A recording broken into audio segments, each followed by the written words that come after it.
તો વડોદરામાં કોર્પોરેશન ચૂંટણી માટે ભાજપે સેન્સ પ્રક્રિયા શરૂ કરી છે। તો મહાનગરપાલિકા માટે 4 ઝોનમાં દાવેદારોની સેન્સ લેવામાં આવશે। ઉત્તર ઝોનના વોર્ડ માટે છાણી જકાતનાકા પાસે પ્રક્રિયા શરૂ કરાઈ છે, ત્યારે નિરીક્ષકો પહોંચે તે પહેલાં જ દાવેદારોની લાંબી લાઈનો લાગી ગઈ છે। તો ટોકન અને રજીસ્ટ્રેશન પ્રક્રિયા પણ શરૂ કરાઈ છે, ત્યારે ભાજપની ટિકિટ મેળવવા માટે કાર્યકરોમાં ભારે ઉત્સાહ જોવા મળી રહ્યો છે। અમે દાવેદારી ઓબીસી મહિલામાંથી કરી છે અને અમે બધાએ કાર્યકર્તાએ ખૂબ જ આ વોર્ડને ઊભો કરવા માટે મહેનત કરી છે।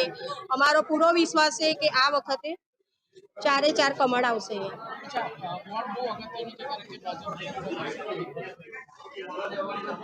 પરિવર્તન સંસારનો નિયમ છે, હું એ બધું માનતી નથી। રૂપા પટની સ્વરાજ્યની વડોદરા મહાનગરની આવનારા સમયમાં ચૂંટણી છે, ત્યારે આજરોજ ગુજરાત પ્રદેશ ભારતીય જનતા પાર્ટી તરફથી વોર્ડ 1માં અહીંયા રિદ્ધિ સિદ્ધિ હોલ ખાતે દરેક કાર્યકર્તાને ઈચ્છુક ઉમેદવાર બનવા માટે એક ફોર્મ ભરીને સબમિટ કરવાનું હોય છે। એના અનુસંધાને આજે અમો વોર્ડ નંબર 1માં ઉમેદવારી કરવા માટે આવ્યા છીએ।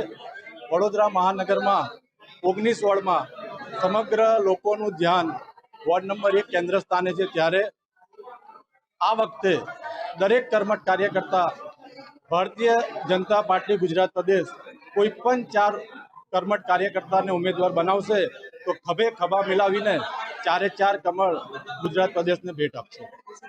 કૌશિક પ્રજાપતિ। બસ જો એક જે પ્રક્રિયા જે એવરી યર હોતી હોય છે ચૂંટણી વખતની, જે દર 5 વર્ષે, તો પહેલી વાર આજે દાવેદારી કરી છે અને એક ટ્રાય કર્યો છે કે વોર્ડ 1માં પણ ભાજપ કમળ ખીલે।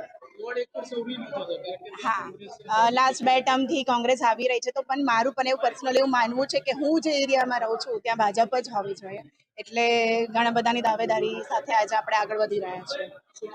મારું નામ છે શ્વેતા શાહ।